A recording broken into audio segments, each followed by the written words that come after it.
For most of the human history, power was visible. You could see an empire.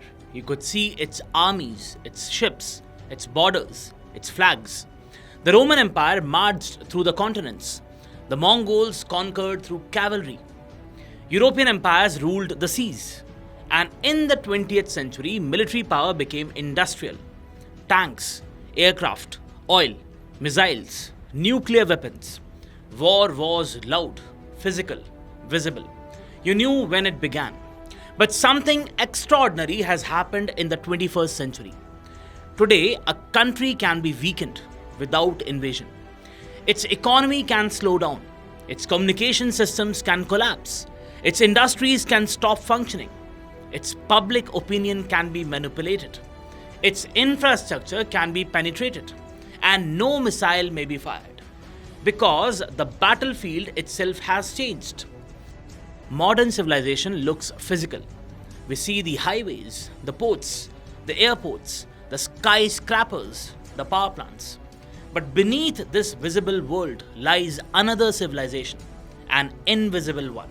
A civilization built on semiconductor chips, cloud servers, satellite systems, fiber optic cables, artificial intelligence models, financial networks, data centers, operating systems, and computational infrastructure. Most people rarely think about these systems, yet the modern life depends on them almost completely. Electricity grids, hospitals, banking systems, navigation, stock markets, military communication, food supply chains, even human attention itself. And this creates something historically unprecedented. Human civilization has become deeply dependent on interconnected technological systems. The more connected the world became, the more vulnerable it also became. For nearly 3 decades after the end of the Cold War, many believed that globalization had fundamentally changed the history. The trade would reduce the conflicts among nations. Technology would unite the humanity. Borders would matter less. Economic interdependence among the nations would create a stability. But history has a habit of returning through unexpected doors. The same interconnectedness that created prosperity also created dependency. And dependency creates leverage. This is where a fascinating idea emerges. The renowned political scientists Henry Farrell and Abraham Newman described this transformation through a concept known as weaponized interdependence. The argument which they gave was simple but profound. Globalization did not eliminate power politics, it reorganized the power politics. Earlier, the great powers controlled the colonies, oceans, strategic territories. Now, increasingly, power belongs to those who control the networks, technology standards, semiconductor ecosystem, financial systems, communication infrastructure, and information flows. Because if the world depends on your systems, you gain enormous strategic influence over the world. And this is what exactly we are witnessing today. Take semiconductors for instance. A tiny chip, smaller than your fingernail, now powers the smartphones, satellites, artificial intelligence systems, fighter jets, electric grids, banking networks, and modern military systems. The entire digital civilization runs on these chips, which means the ability to design and manufacture the advanced semiconductors has become a geopolitical power. And suddenly, the places that most people rarely discussed in the geopolitics became globally critical. Let's talk about Taiwan, a relatively small island, yet central to the technological architecture of the modern world. Because one company in Taiwan, the TSMC, manufactures some of the world's most advanced chips. Think about how extraordinary this is. The global economy, worth trillions of dollars, depends heavily on highly sophisticated manufacturing, concentrated in one geographically vulnerable region. Historian Adam Tooze often describes the modern world as a civilization built upon deeply complex and fragile systems. And semiconductors are perhaps the clearest example of that fragility. But the story becomes even more astonishing. To manufacture these advanced chips, you need machines of almost absurd complexity. These machines operate at near atomic precision. And only one company in the world dominates the most advanced version of this technology. The company is ASML in the Netherlands. Think about what this means. A single company in a relatively small European country produces machines essential for the world's most advanced computing systems. This is not new geography of power, not merely territorial control, but technological choke points. Earlier, the empires controlled the canals, the sea routes. Now they control the semiconductor ecosystems, software architectures, cloud infrastructure, satellite networks, and artificial intelligence compute power. Power is increasingly embedded inside these systems. And whenever critical systems exist, geopolitics follows. This is the reason why the rivalry between the United States and China is not just a trade dispute, it is a struggle over the future architecture of the global power. The United States still dominates several critical layers of advanced computing. Let's talk about chip design, research ecosystems, software tools, advanced AI infrastructure.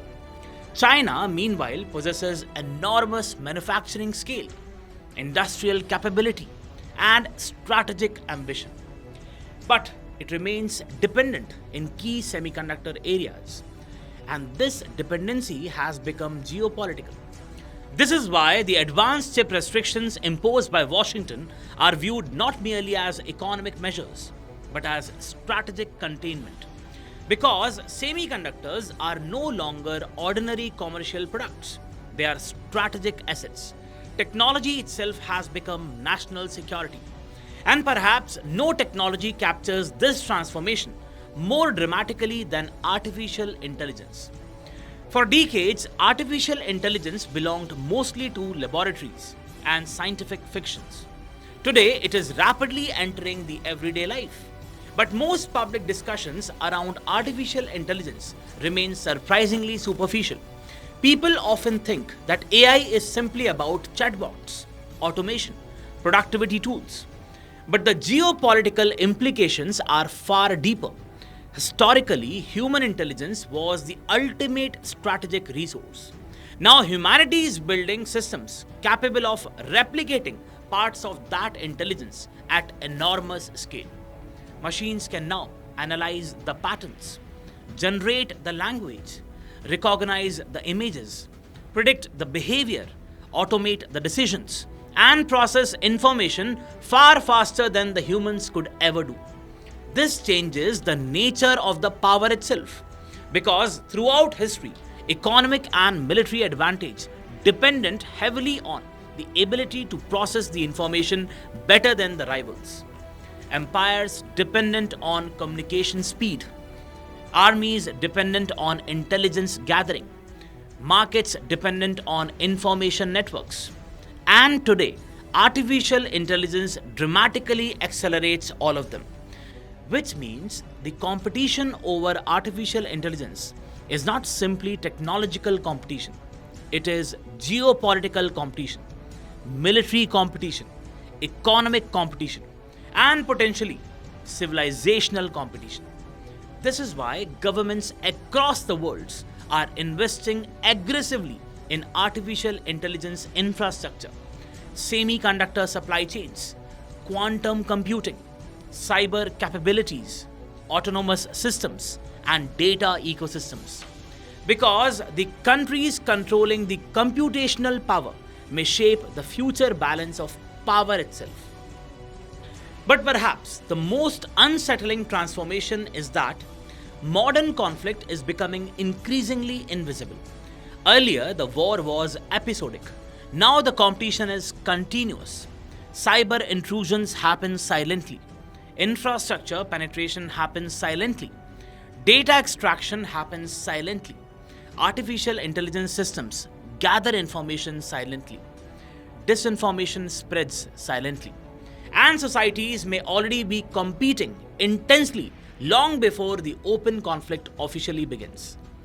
The battlefield is no longer separate from the ordinary life. It is embedded inside the modern civilization itself. And most people don't even notice it. The Russia Ukraine war revealed this transformation in a way the world could no longer ignore. Yes, there were tanks, there were missiles, there was the usage of artillery, destroyed cities. But alongside the physical war, another conflict unfolded. One fought through networks, systems, and infrastructure. Russian banks were disconnected from the paths of the SWIFT financial system. Technology exports were restricted. Supply chains were disrupted. Digital platforms became information battlefields. Cyber operations intensified. And then came one of the most symbolic moments of the war. When the communication systems inside Ukraine were heavily disrupted, a private satellite internet network helped restore the connectivity. Starlink, operated by SpaceX. Pause for a moment and think about the historical significance of this. For centuries, wars were shaped by primarily the kings, the generals, and nation states. But now, a private technology company could influence battlefield communication during an active war. This marks a profound shift in the architecture of power. Historian Alfred Chandler once argued that modern power increasingly depends on organizational systems rather than merely individual leaders. In the 21st century, that insight has expanded dramatically. Because now, the systems themselves, that is, the digital systems, computational systems, infrastructure, are becoming geopolitical actors. And this is creating a strange new world where corporations increasingly possess the capabilities once associated only with the superpowers. A handful of technology firms today influence the overall communication, the overall commerce, the cloud infrastructure, the digital advertisement, the satellite systems, artificial intelligence, and the informational environment of billions of people. Historically, empires controlled the territories. Today, these platforms control the ecosystem. Very renowned scholar Shoshana Zuboff described this emerging reality as surveillance capitalism, an economic model where human behavior itself becomes a source of extraction, prediction, and influence. Others describe the same phenomena differently: platform power, digital empire, techno feudalism. The language varies, but the underlying reality is becoming difficult to ignore. The power is shifting towards those who control the networks, the data, the computational infrastructure, and the technological ecosystems. And data itself is becoming a strategic resource. For centuries, the great powers competed for spices, gold, oil, industrial resources. Today, human activity continuously generates the data, the new oil. Every click you make, every search you make, every location signal, every transaction, every interaction online. And data matters because it trains the very AI systems, which means the ability to collect, process, and utilize the data at scale creates enormous strategic advantage. Data now influences military systems, financial markets, surveillance capability, political campaigns, consumer behavior, and public opinion itself. In earlier centuries, maps represented the physical territory. In the 21st century, data maps may become equally important. But beneath all these transformations lies an even deeper change. The world is moving from industrial power towards computational power. In the industrial era, the strength depended heavily on the factories, labor, energy, and manufacturing capacity. Now, increasingly, the power depends on compute, algorithms, semiconductor ecosystems, artificial intelligence capability, and infrastructure resilience. This is why several major powers are now obsessed with technological sovereignty, resilient supply chains, indigenous semiconductor production, artificial intelligence capability, and cyber resilience. Because dependence on rival systems is increasingly viewed as strategic vulnerability. The logic of geopolitics is returning, but through technological systems. And this transformation is happening at a moment when the global order itself is becoming unstable. For much of the post Cold War period, many believed the world was moving towards one integrated global system. But today, the world is becoming more fragmented, more competitive, and more distrustful. Not necessarily less connected, but differently connected. Strategic trust is shrinking. And as trust declines, countries seek control over the critical systems. This is one particular reason why the semiconductors, artificial intelligence, rare earth minerals, critical minerals, energy grids, and digital infrastructure have become the central geopolitical concerns. The world is entering an age where the supply chains, cloud systems, algorithms, and connectivity may matter as much as the traditional military strength. And within this changing world, India occupies an unusually important position. For decades, India was often viewed either as a developing economy, a post colonial democracy, or a regional actor.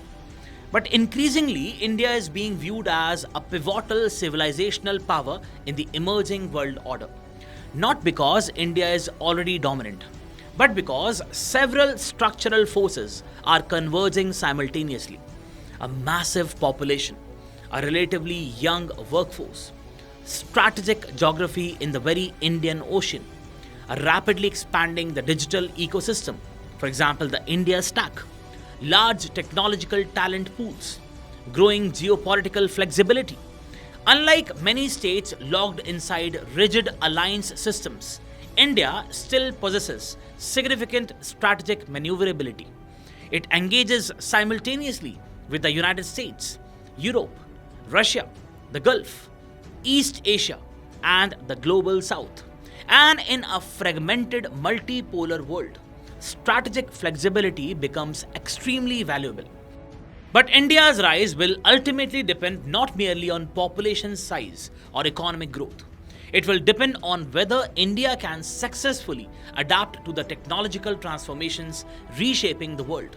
Because the 21st century may reward societies which are capable of combining innovation, institutional stability, technological capability, and social resilience. And this is where the deeper civilizational question emerges. Can humanity maintain wisdom in an age of accelerating technological power? Because the systems which we are building are unprecedented.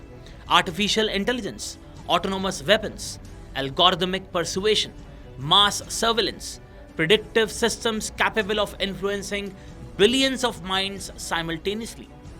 The human civilization has never possessed technologies of such scale and precision. Yet, history offers a warning. Philosopher Gunther Anders, writing in the Nuclear Age, argued that humanity's technological capability was beginning to exceed its moral imagination. That warning feels even more relevant today because technological systems are evolving faster than the political institutions, democratic norms, international rules and regulation, and ethical consensus. We are becoming increasingly dependent on systems that very few people fully understand. And perhaps that is the defining paradox of modern civilization. Humanity has never been more technologically advanced, yet simultaneously it has rarely felt more uncertain about the future. The next great conflicts of humanity may not begin with armies crossing the borders. They may begin silently inside semiconductor fabs, fabrication facilities, inside the satellite networks, inside cyber systems, inside financial infrastructure, inside the data centers, and inside the invisible lines of code running beneath the everyday life. Because in the 21st century, power no longer belongs only to those who control the territory. It increasingly belongs to those who control the systems upon which the modern civilization itself depends. Thank you.